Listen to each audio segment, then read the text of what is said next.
All right. Hello, everybody.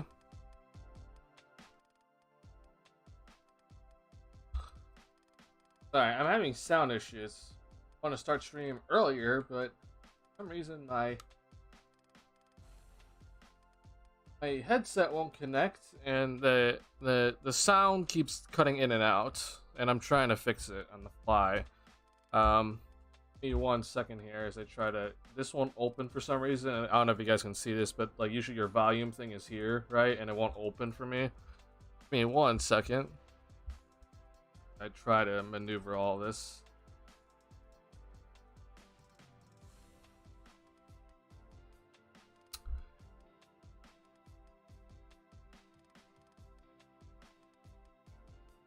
Okay. Let's see if this works for now. Alright. Not gonna be a long stream tonight. I feel like I might be getting something in terms of my health, so I hope I'm not getting sick. But this one is tough. Tough loss tonight. I'm gonna point out a few things with this one because I'm starting to see a theme with this Bulls team, and I don't want to say it's necessarily bad in a sense, but I don't know how much I'm really liking this stuff. So 114 to 105. Okay, now the Bulls defensively in the second half they weren't as good as they clearly were in the first half, right? I think it was kind of evident, and then suddenly the Mavericks started just draining threes in that second half, and I was a little worried that this was going to happen. I actually thought this was going to happen against the Pacers, but it didn't happen against the Pacers, right? And instead it happened against the Mavericks. Now the Mavericks weren't exactly shooting a terrible percentage, but they were definitely in the 30s in that first half. And you just see here in the second half that they were just hitting them everywhere. Specifically, Tim Hardaway Jr. was killing the Bulls in that second half. We need to talk about a couple of things here that I'm sitting here thinking to myself, like, man, things gotta get better. Things just have to get better for this team. I'm thinking Craig needs to be in that closing lineup as much as I like Kobe. That's kind of sort of where I'm starting to head towards as well, but I'm not entirely sold on it. My problem with it is I don't know how much then the Bulls would be able to fully function as an offense, but it's also kind of what I'm about to say here. A lot of the offense right now, I don't know if you guys are kind of able to see it, but the shot chart, especially like tonight, okay, it doesn't make much sense. Like, at least the shot distribution, and then obviously when you look at the shot chart tonight, like this is I don't understand this. I mean, how many times have I talked about this, y'all? Like this stuff here is unacceptable in my opinion. And honestly, I don't really think it was DeRozan, or sorry, I don't think it was Vooch tonight actually. Vooch was the culprit as well. It was mostly Zach, as you could. Zach only took 2 actually, so I guess it was mostly just DeMar DeRozan. So there's your main culprit. And DeRozan just was not hitting a thing tonight, and that was concerning to see. But I'm trying to figure out the others. So Kobe, I know, took 1, but who else took some of these mid-range shots that just were not good? D-Will took 1. Javon Carter, he missed 2. Yeah, just really not good tonight. Not good shot selection overall. Now, I'll say this though, because like this is the part that I'm trying to understand this balance with this Bulls team, because there's a lot kind of going on that we have to try to decipher and be like, okay, was this good? Was this bad? The Bulls in the Pacers game, okay, like let's look at this shot chart, right? It's heavy mid-range. It's even more mid-range than what we saw against in this team in this game, right? The Bulls shot 31 threes. 33 threes in this one. They shot 17 in this one. The Bulls' points in the paint in this game was 54 against the Pacers, and I believe it was actually the same. Yeah, 54 against the Mavericks. The difference in this game compared to what we saw against the Pacers is the free throw line, okay? Because the Bulls only shot 11 free throws, and then against the Pacers, they shot 31 free throws. That's your difference, right? We're talking about a 16-point difference between what the Bulls did in the previous game compared to this game, right? And we hit some threes in this one, so it makes up for a little bit. But it just shows you that, at least in my opinion, that this Bulls offense that we're trying to do of like constantly attacking the paint, and we're looking to get offensive rebounds and just get points in the paint constantly.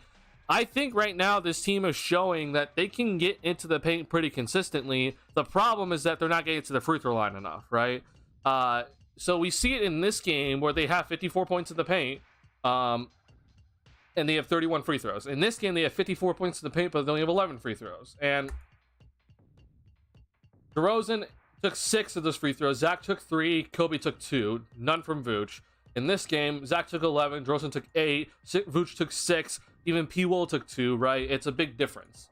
So it's a major showing of like, hey, this offense that you're trying to run of like constantly going to the paint and driving, like it's clear that you can get the paint points. Can you get the free throw line points? That's the major question, and I just don't think it's possible. Bulls only shot 33 threes in this game. This is a fine number if you're going to be attacking and paying into the free throw line, right? This would be like basically the Lakers formula where you constantly are attacking the paint, get to the free throw line, and you shoot about 30-ish threes. But the problem is the Bulls didn't get to the free throw line tonight. And that unfortunately is their biggest problem when it comes to this one. So that's one problem that I'm seeing. Here's the other issue that I want to point out, okay? And it's kind of two things. One, I don't understand why Kobe is being allowed to run like this much of the offense, okay? It seems like Billy is like hell-bent on like letting Kobe run the offense a lot and the ball's in his hands a lot. Now, I don't have like the numbers to back this up, okay? But it just seems like there's a lot like actually on Kobe's plate that he has to run the offense and do all these sorts of things. And unfortunately for Kobe to start the season, he just isn't doing well enough. This isn't good enough from Kobe tonight. And I actually said that he got off to a pretty decent start. He got to the free throw line. He unfortunately missed one. But he took 5 shots in the first quarter. I was like, hey, you're attacking the basket. You look pretty okay. But then you look for the rest of the game. You're just like, this just isn't good enough from Kobe. So in his last 3 games from Kobe White, you've had 0, 7, and 10 points. And he had 0%, 50%, and 33% shooting on 4, 6, and 12 field goal attempts. It just isn't good enough for him to be starting right now, because I feel like honestly anybody that is in the starting position could get this, and I feel like he's being allowed to run the offense a lot right now. I don't have usage percentage pulled up right now, but let's see here. Let me see if we can pull up usage percentage. I don't know if this is possible. Give me 1 second here. Advanced. Okay, let's actually look.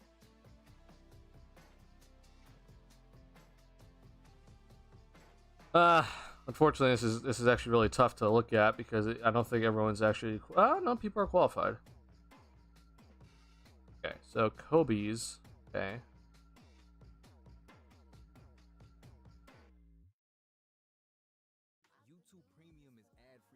So, I mean, sorry, hold on. I'm tripping here. What is this? Actually, I'm just gonna pull this on the screen here. Okay, so let's look at this, and then we're gonna actually let's just go to the Bulls here. And Kobe's usage percentage is about 17%. Okay. So Zach's is about 31.7, DeRozan is about 27, and then Kobe's about 17.1. Vooch is at about 20.2. So Zach's getting hit the most amount. DeRozan's second, Kobe's fourth, and then Vooch is third. That just doesn't make much sense to me in a sense, but like usage percentage is not the best overall thing. I just think that Kobe's getting a lot of touches right now, and I don't know if these numbers really justify it. But my other part about this that I'm trying to get to here is that I think that, like, especially in this sort of game when I'm looking at it, I understand that DeRozan didn't have that great of a shooting night, and then Zach kind of fell off in that second half. He only scored 5 points in the second half, okay? Which I don't understand what's happening here, because I think Zach was like 6 of 10 to start it, like, or no, maybe it was like 7 of 12 or something. No, 7 of 12. Like 6 of 12 or something, and then it just is like, why doesn't he get more shots?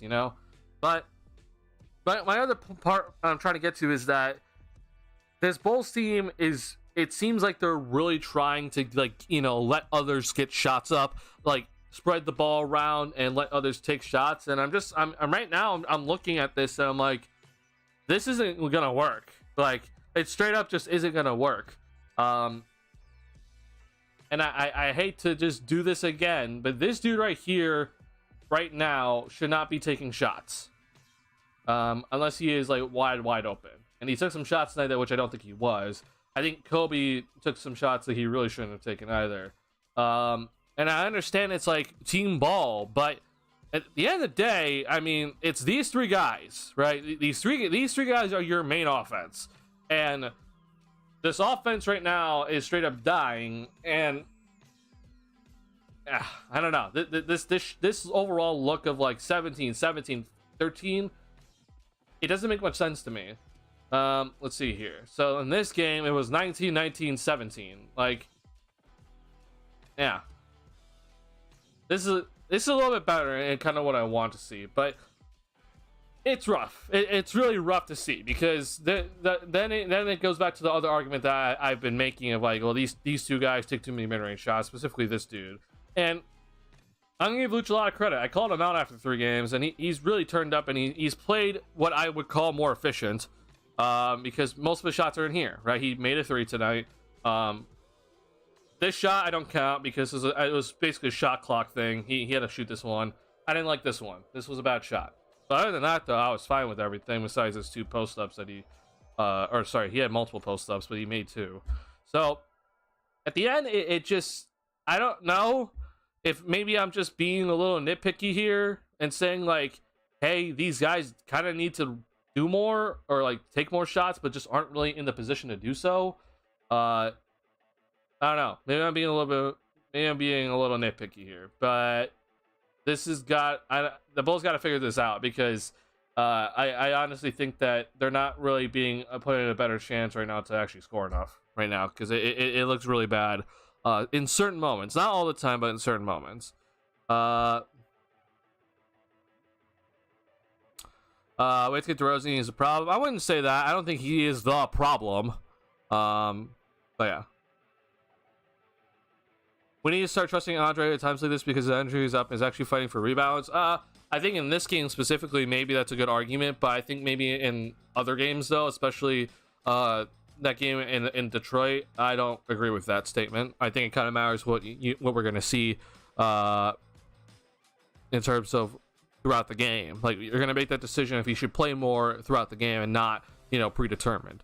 If they're going to ISO DeMar and Zach at the end anyway, why even have Kobe in? But it's not even like the ISO those guys, right? Like, you're actually seeing like really like decent set plays by Billy recently that allows these guys to like really get to their spots, and it's through the pick and roll, and the offense is actually moving. But I would agree with you in a sense that it's not necessarily like Kobe's like in charge of it all. The problem is that they're trying to get away from having DeRozan always bring the ball up, and that's where Kobe comes in. But I don't know. Maybe I am being too nitpicky about this. Solid defense from Pat this game. I do think so. Yeah.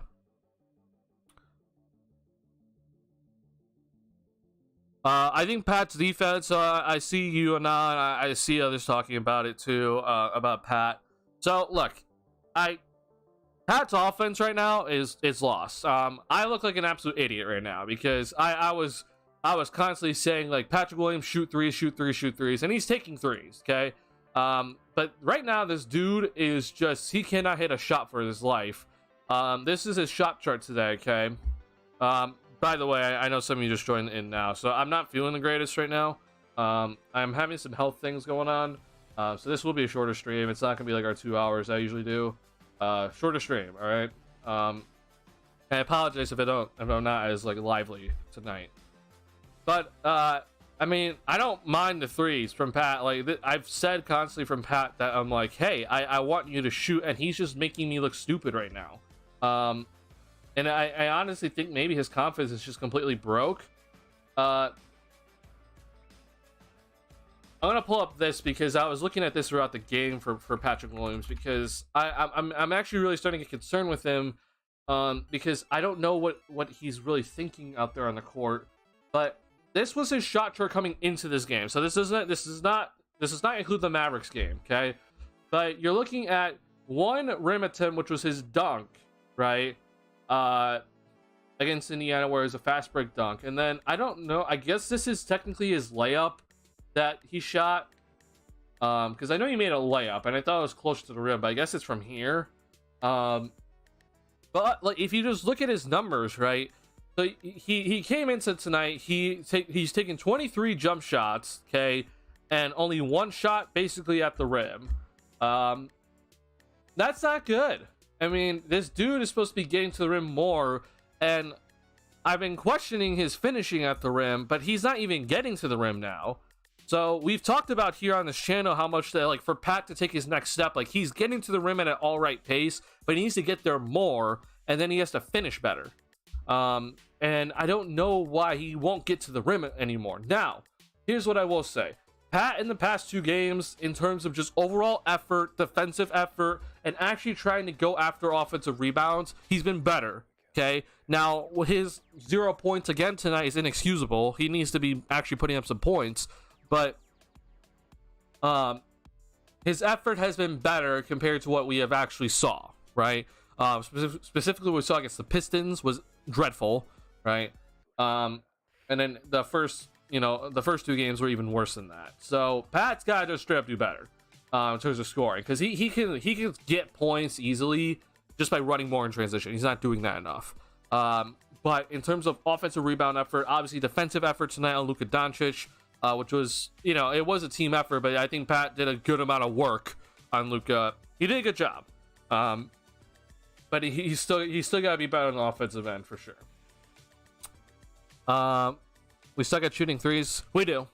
So tonight, like, here's what the Bulls have to figure out, okay? Because they've shown me through 2 games now that they can attack the paint. They can seriously actually get to the paint, and this is exactly what Billy said about getting to the paint. Now, I've said though that, like, look, there's 2 ways to approach a game on the offensive end, okay? You're draining threes at a ridiculous rate and taking threes at a crazy rate, right? Or I guess I shouldn't even say crazy, just a high rate, okay? Higher rate than other teams.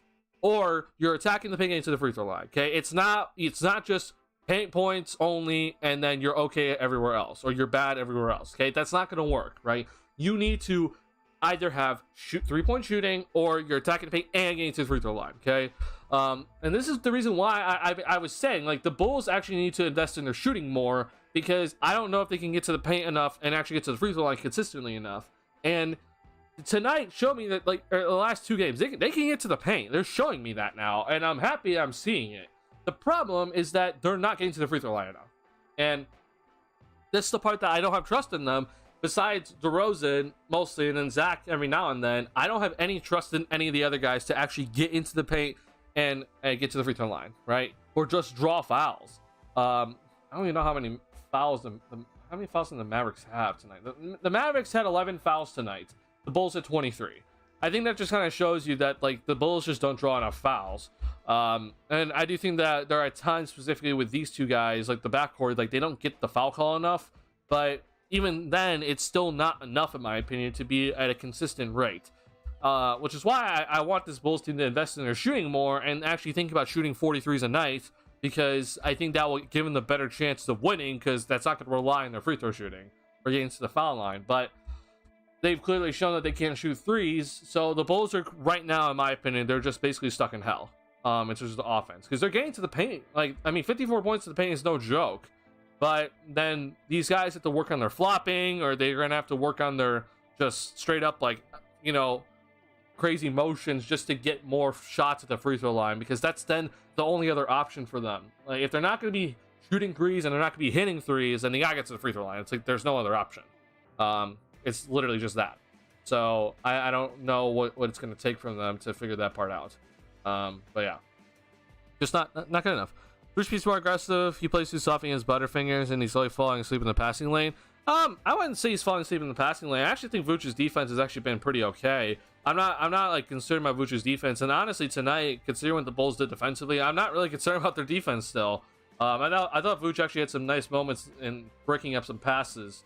The part that I'm actually concerned about with Vooch, and it's going to be crazy for me to say because he had 20 rebounds, but I'm actually more concerned about his rebounding right now because it seems like whenever there's like an athletic center that is, you know, he has to box out, he seems to lose the battle.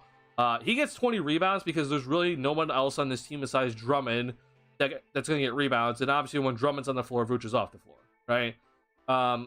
The rebounding effort from everybody just needs to be better overall, but I'm also just like, I'm looking at some things and I'm like, Vooch maybe need to box out that dude, but I shouldn't be blaming him solely because obviously Zach got put on a poster tonight by Derrick Jones Jr. for not boxing out, which honestly I don't know how much I blame Zach for that one because that's a rough position from how he was in, but everyone else just has to come in and get the rebounds better.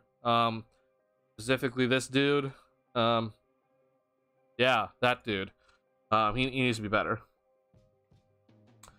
I don't see direction / goal of this team. I'm also just trying to figure that out myself because Billy is like, he's trying to implement this offense right now that I'm like, what? Where it's a lot of like team basketball in a sense, but guys are shooting a lot of shots that I don't think should be getting as many shots, but yeah. Dick Rosen has been making a stat tonight. I don't think that was the case, but I don't think he played well tonight. You can definitely say that. Bulls are no lead shooters. They need to attack the hoop. Okay, yeah, and and look, they've done that, right? Noel, like they've done that in the past 2 games. But I'm showing you the difference between the win against Indiana, where they put up 112 points, and then tonight's game where they only put up 105, right? The difference is this, right? It's this. They need to get to the free throw line, and they attacked the paint tonight, and they didn't get to the free throw line enough. So I don't know what it's gonna take from this team, honestly. Can't Caruso play the points? Thanks for the stream. I appreciate y'all being here, especially all the people that even joining on the loss, because I know that a lot of people are after a loss are pretty disappointed. You're right. You're definitely right that Caruso could definitely be playing the point. The problem is Caruso's ball handling is not the greatest, right? But yeah, he definitely could. So you're right that in a sense that maybe the closing lineup should be Caruso, LaVine, DeRozan, Craig, Vucevic. That might be honestly the best decision, but it doesn't seem like Billy wants to do that just yet. I think Lakers draw more because they're star players. Probably, that's probably true. But I think the bigger issue is also that like, and it sucks to say it, this dude doesn't draw fouls, right? Because we know this guy draws fouls, this guy draws fouls sometimes, and then this guy doesn't draw fouls, right? He doesn't shoot free throws. I mean, like, let's just look at this. So when we look at the Bulls from, let's look at the Bulls from last season, right? And you know, last season it was bad, right? But let's look at the free throw attempts, okay? So it was literally DeRozan 7.1, Zach at 5.6, 1.9 from Vooch, which was the same as Drummond, which is basically the same as Javonte Green, right? Like, Vooch doesn't draw any sort of fouls. He doesn't get to the free throw line at all. And then, you know, when you think about with the Lakers, like Anthony Davis gets to the free throw line constantly, which, yes, that could be because of their star power, for sure. But I also just think that more big men just get to the free throw line more than Vooch. It might just be a straight up fact. So, like, I mean, let's just look at this let's just start with this stat here. Okay. Let me filter this in terms of I guess we can't do height.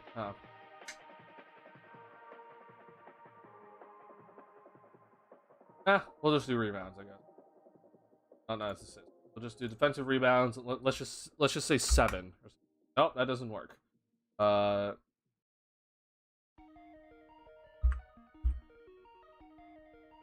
don't know how to do, oh no, sorry, that's equals. Jesus. I'm like, why is this not working? Or greater than. Okay, yeah, that's not gonna work. Okay, let's go back to 7. I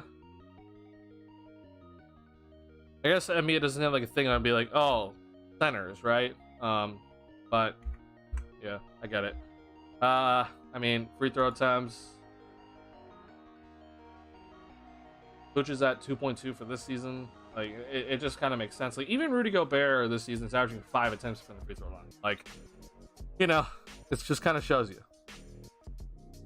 The Mavs definitely showed us what true shooting personnel looks like. Oh, for 100%. Like, so look, I don't understand what it is with the Mavs, because like every time I praise the Mavericks, then the next day I feel like I'm like complaining about the Mavericks, because it seems like they'll like make a good move and then they'll like make a terrible move after. But let's just look at this. Like, Grant Williams 7 for 9, Tim Hardaway Jr. 7 of 13. So that is 14 threes between these two players, right? Add on that Derrick Jones Jr. took 9 threes tonight, which is ridiculous. And so Billy Donovan clearly wasn't using Derrick Jones Jr. correctly here. I mean, just between these 3 players, right, that's 17 threes. Like, and this is without Luka Doncic going insane. So it really just shows you how much shooting matters. And the Mavericks, obviously, they were getting to the free throw line at a higher rate than the Bulls because Doncic is a thing. But like, Grant Williams got to the free throw line the same amount as our player that took the most free throws, DeMar DeRozan. Like, I think it just kind of shows you that it's not just the shooting, it's also just the personnel in terms of like free throw shots. Like, it's bad in terms of player personnel with this team. So yeah, terrible. Do you think that this is the last season of this core? I would hope it is. I think from what we've heard from the players say, and what I think AK and Mark Eversley have kind of hinted a little bit, it seems like this is the last chance, but I don't really know, right? I would guess it is. If I had to make a guess, it's the last time we see this core together, especially if it doesn't work, which is not going to work. I think we know it's not going to work, right? But I think that with AK and Mark Eversley, we just will never ever know. I don't think we'll ever know what they're thinking. Their whole idea of changing the shot profile for this team has not worked out, right? Because the team just goes back to or the players go back to what they're used to, right? DeRozan's gonna shoot mid range, Rich is gonna post up, Zach's gonna take mid range. Like, it's just how it's gonna work, right? But in terms of 3-point attempts so far this season, the Bulls are at 31.8. It's not great. I mean, it's tied with Denver, but we know that that's not going to cut it from this team because they need to shoot more. And still, in general, when we go over to sorry, I'm a little bit out of it tonight, guys. No, not this. Dot dashboard? No, it's tracking. Sorry, tracking. No, actually, it's not. Where is it?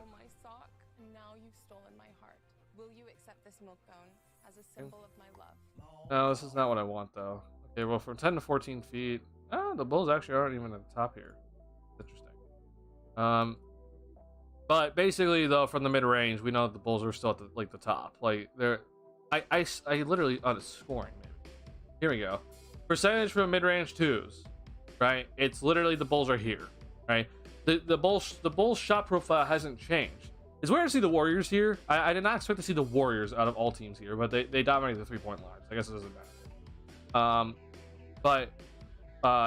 This still hasn't changed. This is still the problem here for this Bulls team, is that's we're still at the top of the board in terms of percentage of our 2-point shots. We lead the league in mid-range, right? That's the problem. So I would hope that at least AK and Mark Eversley, that they're smart enough to understand, like, yeah, we can't continue with this anymore. But I don't know. I'm unfortunately not here to be the front office of this team. I wish I was, but I'm not. I don't know what they're thinking. I think we need a reset, a retool, change, basically. I mean, look, man, like, I've talked about it in previous streams that I do think that, like, this team is basically on its way to hitting the rebuild button. And I do think that there's a good chance we see it, honestly, if this front office is starting to understand. But I don't know, man. I made my position clear. I'd keep this dude. I would personally keep this guy. But I think that, like, not only are Bulls fans just, like, upset at this team and just want everyone gone from it, like, I think maybe the front office might just be like, look, we're hitting a rebuild button. We're not going to be paid a $200 million contract, so he's probably gone, right? Which it would upset me, but I would understand it. My only thing though is just that, like, here's the only thing that I keep telling Bulls fans. I'm like, look, if you are calling for this rebuild, which, you know what, you might be right, this team should hit the rebuild button. I've been saying retool because I think it's the best option personally, but you can disagree with me on that. I have no issue with it. But my only thing I keep bringing up to Bulls fans is, if you're gonna say rebuild and you're gonna say the Bulls need to get all these draft picks, right, in return, which I think between Levine, DeRozan, and Levine, DeRozan, and Vucevic, okay, I'm expecting at bare minimum you're getting 4 draft picks, okay, 4 first-round picks. Who knows what the protections are? I think Zach at the bare minimum gets you 2. We'll see how many. If he can actually get 3 if he gets traded. I question about DeRozan specifically because I don't know what his value is. And then with Vooch, I think you maybe get 1 that's like heavily protected. But my biggest question is, do you trust AK and Mark Eversley to draft players well, considering their draft record, right? They drafted Patrick Williams at 4th overall. No one's happy with him right now, right? No one's happy with his development and how he has looked and his mentality, okay? And then they drafted Dalen Terry with the 18th overall pick, and no one's happy with that pick right now, right? So, hey, that's the part that I'm just like, what are you actually thinking? Like, yeah, let's go ahead and let this front office draft these players, right? Like, that to me scares me. I don't have any faith in it, and that's like, oh my god, if you don't hit on these draft picks, bro, like this is going out the window. Like, you're not getting out of the rebuild stage forever. And I understand that everyone keeps talking about, like, oh my god, look at these other teams, they have so much young talent. Like Oklahoma City Thunder, for example, are like a good team that everyone's talking about because they have all these draft picks and they've drafted so many guys. But like, look, man, I just think it's very evident that everyone is in love with OKC because they have Shea, right? Like, if they have Shea, right? Like, let's say the Thunder don't have Shea, right? I would be feeling a lot worse about OKC's position. Now they have all the picks, which helps them obviously, but I would not be like feeling great about OKC like moving forward, right? And obviously they got Chet, so that helps. But I'm aware of Chet right now. You know, he was injured all of last season. It's like when you have a dude that you know is kind of like, this is your number one option already, that pushes things forward, right? When you hit that full out rebuild button, right? Like, if you're not going to be dependent on getting the first overall pick, which I don't think you ever should be, like, if this Bulls team is going to be hitting the rebuild button, like, I don't know if they're going to actually tank or not, which I think tanking is just stupid, right?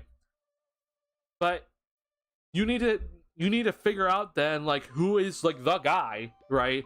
And that could be between, you know, the 8th overall pick, the 9th overall pick, the 10th overall pick, the 5th overall pick that you just drafted all these spots, and then it's like you're hoping that someone shows themselves, right? You're hoping that it's like, oh, here's this dude, okay? Here's our dude that we're basically saying here's the guy for the future. And I worry about that, especially with AK and Mark Eversley's draft record of being terrible with drafting. So yeah, that's my whole thing. That's all I'm gonna say, honestly. It makes me very uncomfortable. I am aware that a lot of people are like, well, you should be uncomfortable with this team. Like, I am. I'm really uncomfortable with this team. I hate this overall structure of this team. But I think there's different ways to be moving with this team forward instead of having to hit the full out rebuild button. But you know, you can disagree with me on that. Will be a realistic retool. You trade DeRozan now for anything. You trade Vooch now for anything, right? And then what you would do is you'd hope, right? It's a lot of cope, but basically you get rid of those two contracts, okay? So now, oh, sorry, I hit the wrong button. What basically happened here is that this 20 million's off the books. You got rid of DeRozan's cap hold, right? So then you're sitting at basically 37 million if you're not bringing back Patrick Williams, okay? Which at this point it looks like you shouldn't even bring Patrick Williams back, right? You have a lot of money to play around with. You go and you get more modern guys that aren't exactly stars. You keep Zach, and then you're hoping that Kobe develops, and hoping that P will, if he does then come back, actually develops too. You then also, what you would do is you, with this contract specifically for Lonzo, you stretch and waive Lonzo. That opens up even more money, and you'd have money to play with. After this, though, you're only missing one draft pick, right? The Bulls are their only draft pick that they're sending out now is the 2025 pick to San Antonio for the DeRozan deal, right? So you'd have some draft picks to play around with. You'd also be making a first round pick this season, after this season, because they have a first round pick this season, and then obviously we're not gonna get that Portland pick, right? But you'd have another young player to kind of work with. So that would be the way in a sense. And then maybe I don't know if you're gonna trade Patrick Williams in a sign and trade deal or something, but that would be the way. At the very least, then you'd have more flexibility moving forward. That you can sign more guys, you can have contracts to maneuver with picks, right? And get this team moving forward. I think for a lot of people that doesn't sound very good, because it's basically just hitting the team on Zach's shoulders until then you can go and find someone else, right?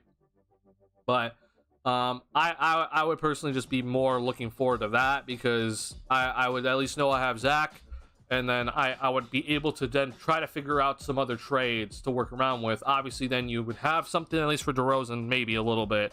And then you would hopefully get something for Vooch, which I don't know how realistic that is. But you would at least have those extra assets to kind of play around with. So you would have actually some, like, a decent amount of assets then. It's not a lot, but you'd have money and you'd have some assets. And that would be the whole retool, in a sense. For a lot of people, it's like, why would you do that? And I get it. But I've watched this team rebuild. It doesn't go well. And I understand this front office is different, but I'm scared of it. But yeah, that would be my rebuild personally. But what's crazy is that Caruso actually might be the most valuable player to trade. So you might just trade Caruso. You let Io and Kobe hopefully develop, right? And we'll see who else kind of stays from there, and you see who else you can bring in to develop guys. But that would be the overall like retool with you keeping Zach. I think we should try to rebuild like the Brooklyn Nets and Portland. What do you mean specifically by that? Because I think those two teams are in very different situations.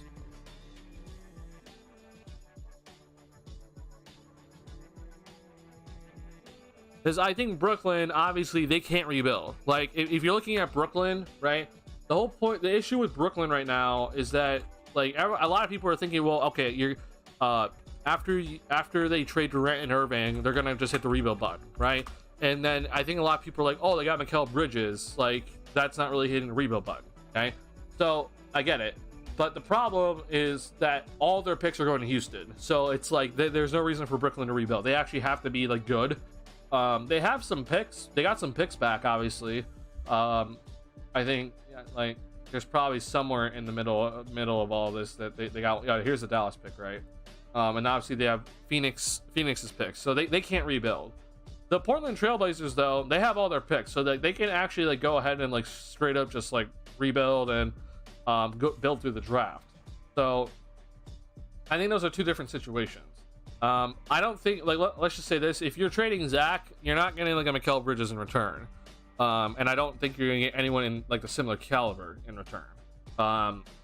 And that goes for every single other player that you would be trading. So I don't know, like that seems hard, but I can maybe see it in a world.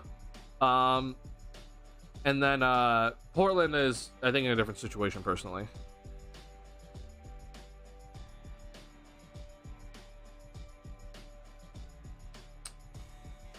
Second round picks over first round picks? Yeah, I mean, honestly, Io DeSumo has been, I guess you can argue, has been better than Patrick Williams, and obviously better than Dalen Terry, which is pretty bad. And then I like Julian Phillips so far. We'll see how he plays out, but like we don't know anything about Phillips just yet. Plus, Io looks really good. He can actually hit the threes, even if his shot is ugly. Oh, I mean, look, man, I like Io a lot, and I think Billy needs to find a way to like really play him as much as possible, but yeah, I'm really liking what I'm seeing from Io. And I think he's developing really well, and I hope he continues. Let's wait for Jerry to not own the team anymore. That honestly might be the best case scenario. Yeah, Wait, like, don't even think about rebuilding until Jerry's gone, because, bro, you know that if like this team hits the rebuild button and then like they're finally on the rebuild stage and they can finally move forward, they're not going to take it because Jerry's an issue. But you know that's a problem for the future. Like they are young, solid starters. How young are they actually though? Like let's pull this up, because my whole thing about Brooklyn is that I don't really think like they're like that young. I think that obviously they're younger than the Bulls, like for sure. Like we're looking at guys more in their 20s than we're looking at, like, you know, guys in their 30s with the Bulls. But I mean, Mikal Bridges, okay, he's 27 already. Cam Thomas is, let's see, he's 22, so that's like your young dude. Cam Johnson, who's the other dude that they got back, he's already 27. And then they have Ben Simmons, who is now 27. So I guess everyone's just 27 on this team, and then they have Spencer Dinwiddie, who's a little bit older at 30. I guess I forgot Nick Claxton. That's my bad. Yeah, Nick Claxton's a good one. He's 24 years old. But yeah, I guess they're younger. They're for sure younger. Promise is win now, BS, while other teams are building slower. Basically, you get teams from trusting the process, we rushing to please one player who is at his best second option. Well, I don't necessarily think it was only just to please Zach. I think it was that this front office was like, we're not gonna be rebuilding anymore. Let's just say Zach was like 2 years younger, okay, in that same scenario. Like, I wouldn't have been shocked if they just straight up traded Zach and been like, okay, no, we're done with the young players. We need to actually bring in some guys that are gonna be win now guys, because they're sick and tired of just sitting around here, and we're having seasons where we win 27 games and we're not bad enough to get the first overall pick, right?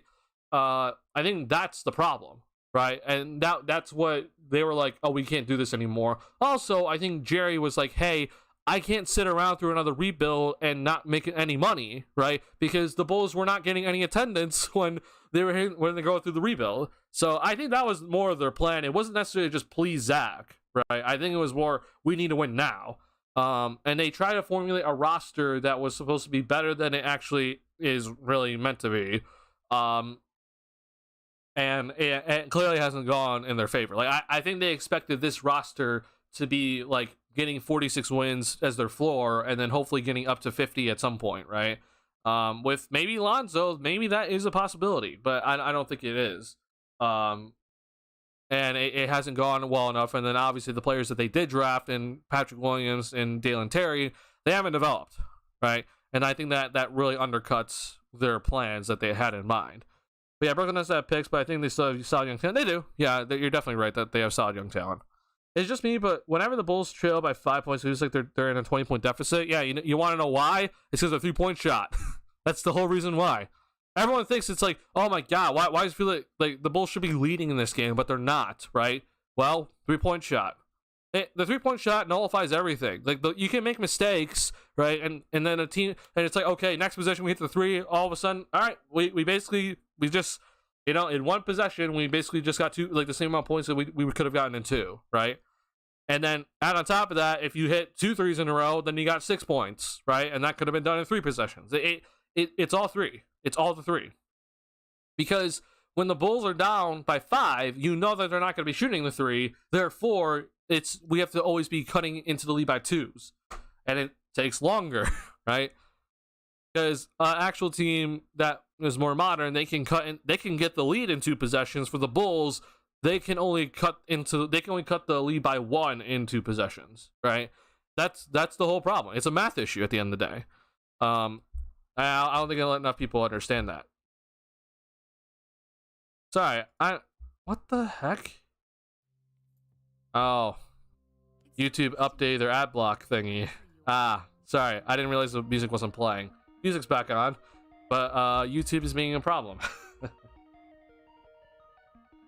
So yeah, I'll just talk about this because I'm actually starting to think that this is like a legit this is starting to become a legit possibility. And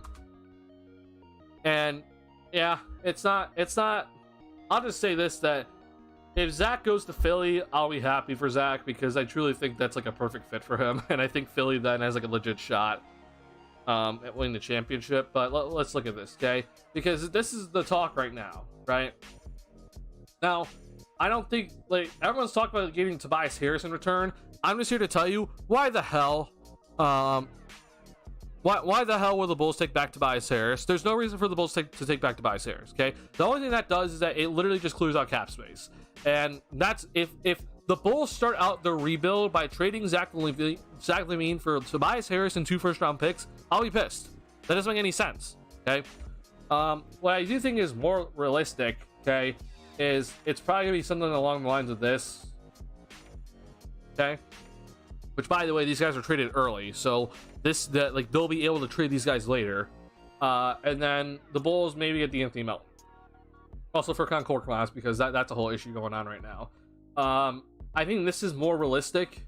Okay, I don't want Tobias Harris. I don't understand why people would want him. That doesn't make any sense if you're trying to rebuild. Okay, I'm trying to make it clear that the Bulls are trying to rebuild if this is the case. Okay, now everyone's talking about their pick that they just got. Okay, which I don't even know if it's updated. Okay, it might not even be updated right now. But basically, though, the pick that they got, okay, from the Clippers, that was a Clippers pick, and it's like, or sorry, no, it's an Oklahoma City pick, and it's like in 2026. That pick's not gonna be good.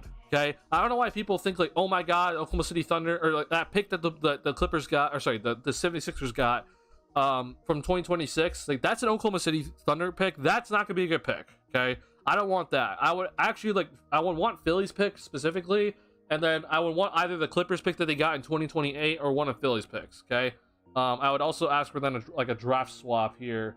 I don't know how to do it specifically, but it's like protect like more favorable or something like this, and you would trade to the Bulls. Okay, that's personally what I would want. Okay, and then this would then be the trade. This is not going to work because these guys were recently traded, right? Oh, sorry, I did the 2025 and 26 picks. That's not what I want to do. Oh wait, no, I did this right. I don't know why he's doing that. Oh, sorry, I did second round. That's my bad.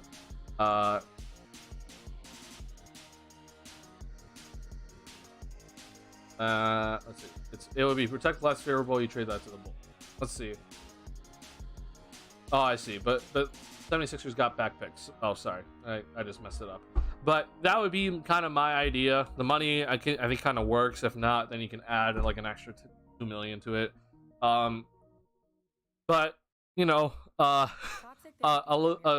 Maxey, Zach LaVine, Joel Embiid team, that's a pretty legit team. And I think that'd be very, very good, personally. Why can't anyone make a damn three? I mean, look, man, this team is not built to just, they don't have shooters. They just straight up don't.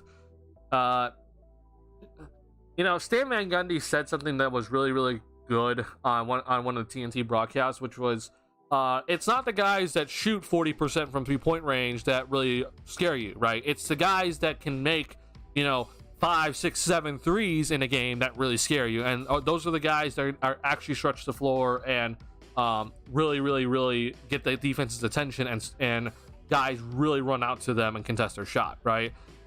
So Torrey Craig and Javon Carter. Now, I do think that these two guys have taken more threes over the years, so that's good.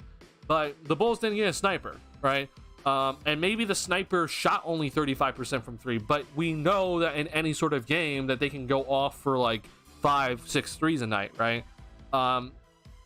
And you know, that's the reason why I think teams, when you watch the Bulls, like teams really get up in Zach to make sure that he doesn't take threes, because he's the one dude that's like, he can make 5, 6, 7 threes a night, right? He may not be shooting the best, and I mean, we're seeing kind of hot and cold streaks from Zach, but you know with Zach that he can literally just light up on fire one night, and that they don't want that to happen. So I think that's just kind of like a big showing of why this Bulls team just can't make any threes. Will they never watch the Bulls if they get Tobias Harris? Oh, I would be so pissed. I'm still watching and, you know, trying to break down this team, but I would be so upset if that's how the rebuild starts. I'm gonna be livid with AK and Mark Eversley for forever. That would never work out. The whole, so here I'll go back to this, because I know a lot of people are like, okay, let's look into this. So Here's the problem, okay? If I'm the Bulls, unfortunately, this might be the only option for the Bulls, which is the reason why I'm pulling this up, okay? But when it comes to this sort of stuff, at the very least, for the Bulls, okay, I'm getting guys like D'Anthony Melton and Furkan Korkmaz to be like two young guys, or like youngish guys, 25 and 26 years old, to kind of work with. Both these guys are on expiring deals, if I'm not mistaken. I'm going to actually look that up because they're basically just kind of salary fillers in a sense. Let's see here. Oh my god. Oh, sorry, 2020. Here, hold on, we're going back. Yeah, I mean, both these are salary fillers. So, okay, hold on, let me look at this a little bit longer. Maybe take out Korkmaz, and then I'll put in Paul Reed instead.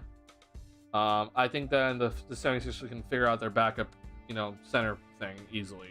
So this, I guess, would be more realistic. It's also better money-wise. It matches more money-wise. But the reason why I would much rather this, right, is because then I have two young guys, or like two youngish guys that could be like, hey, we can work with this. Like, I like Paul Reed a lot personally. I think he's a pretty solid player for the future. And D'Anthony Melton is not too bad, right?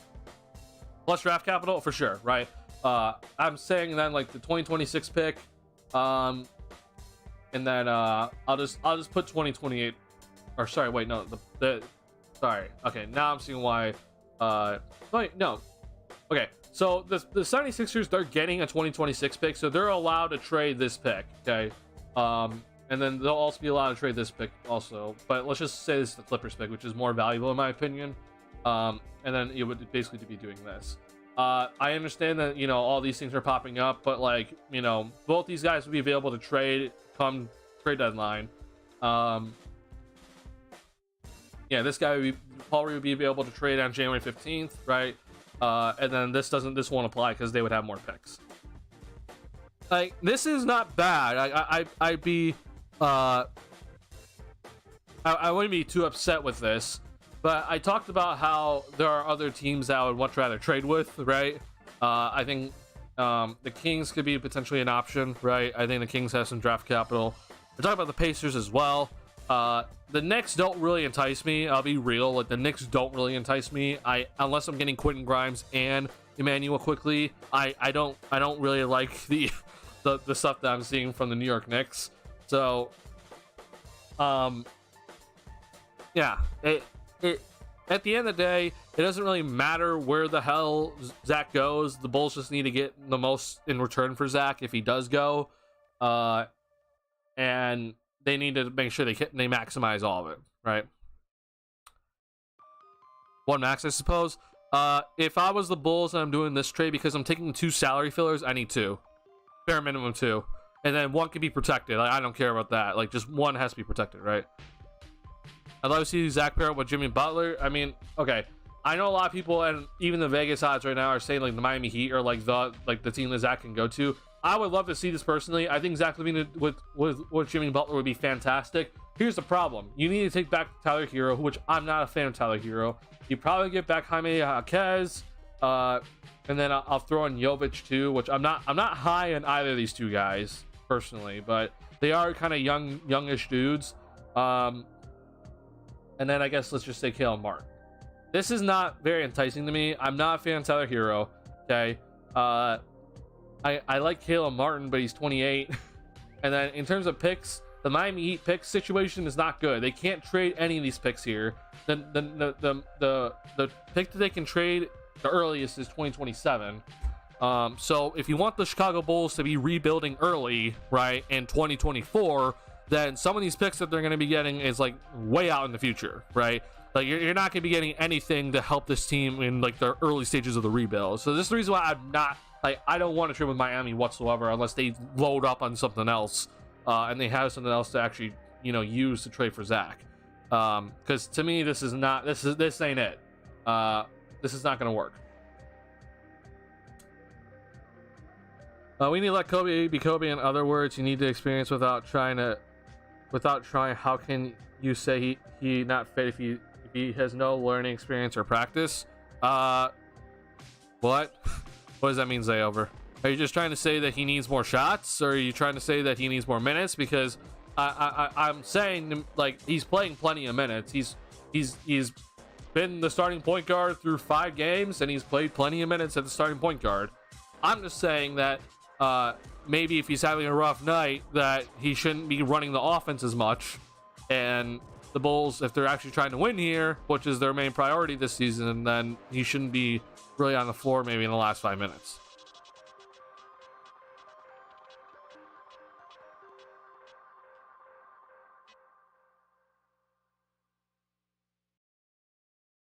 YouTube Premium is ad-free YouTube and ad-free videos on the YouTube Kids app. All right, so yeah, I talked about that. I just want to throw that out there. Like, the Bulls trading with the 76ers, Levine going to Philly. Yeah, I can definitely see it happening. The 76ers just have so many like tradable contracts that it's like, hey, this would work out. It may not be the best option though. I've talked about other teams. Like, I don't think the Bulls would ever trade with an in-division rival, but I mean, I personally like the Pacers, what they have, like with Benedict Mathurin, Aaron Nesmith, Jalen Smith, right? Like, I like those guys a lot. The team out west I'm kind of looking at right now is the Kings, because it seems like they're kind of ready to take that next step in terms of like, hey, we need another dude, because De'Aaron Fox is De'Aaron Fox, and then you have Sabonis, who's really nice, but then they don't really have like a third bona fide scorer, right? So if I'm trading Zach to the Kings, I would want Malik Monk. Okay, get Malik Monk. You would get Davion Mitchell, and then let's see. The big person would be Keegan Murray to get. I don't think the Bulls get Keegan Murray personally. Now, I would love Keegan Murray. I would love him. But I don't think the Bulls get him. And then I guess I don't know who else they would throw in here. But they have to fill in the contract somehow. So I don't know actually. This will be interesting to look at, because I guess the salary fill would be Harrison Barnes, and then the Bulls get Trey Lyles. I mean, I like Malik Monk and Davion Mitchell both. I like them a lot, and then the Kings have extra picks to kind of work around with. So I would want 2025. I'd want 2027. So this would be the trade, right? Oh, did the Kings not have their first round pick actually? Okay, never mind. I'm wrong. We can't do that. So it would have to be 2026 and 2028. This would be the trade. Okay, this doesn't matter, right? But I mean, I wouldn't mind this. This is all right. I think all three of these, like the younger-ish players, like Monk, Lyles, and Mitchell, like those are nice. And we can work with them.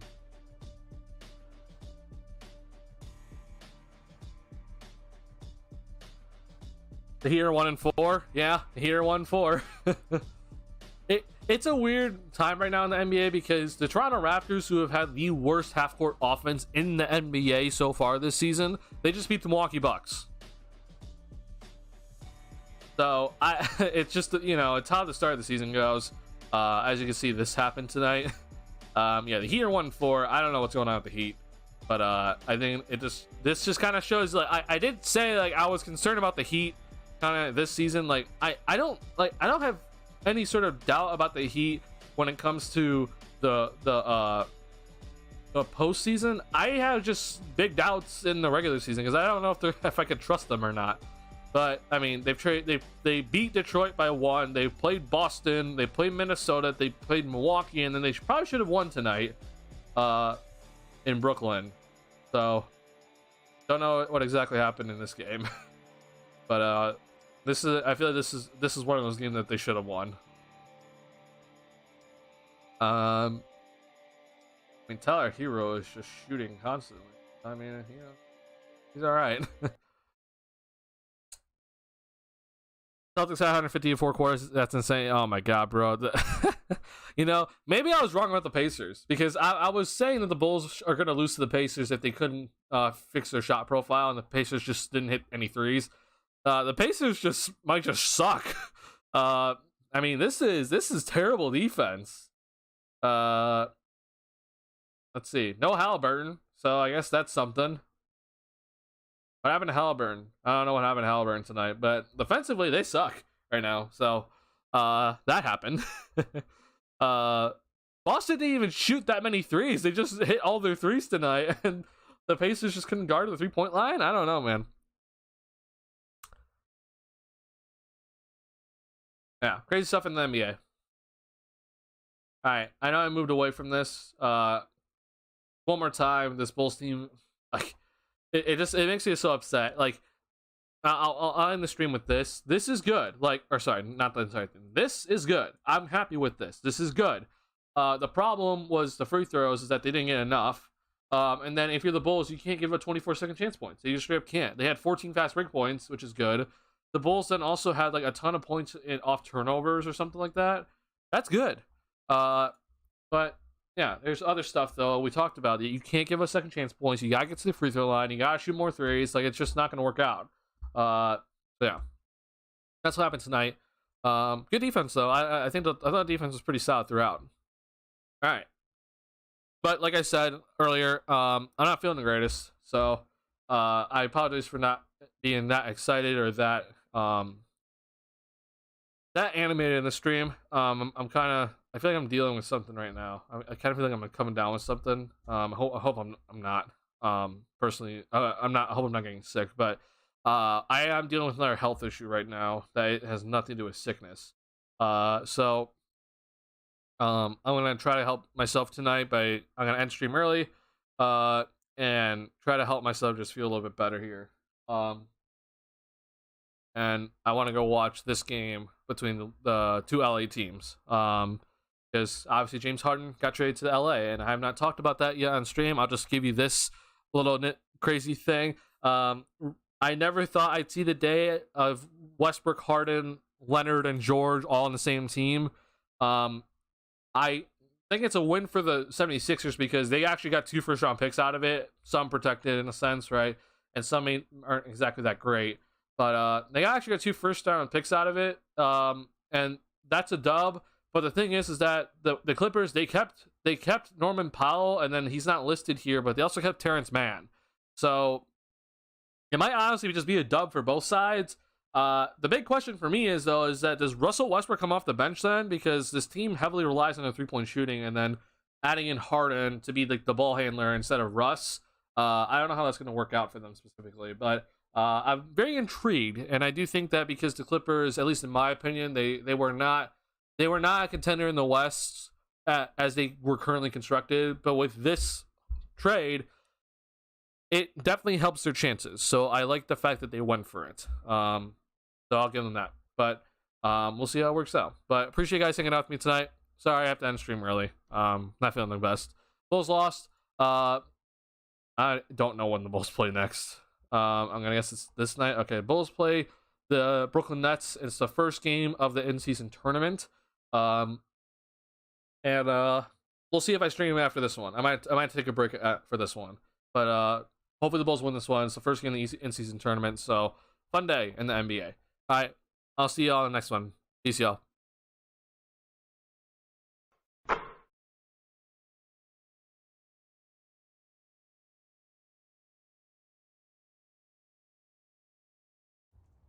Rufus hates being stuck inside.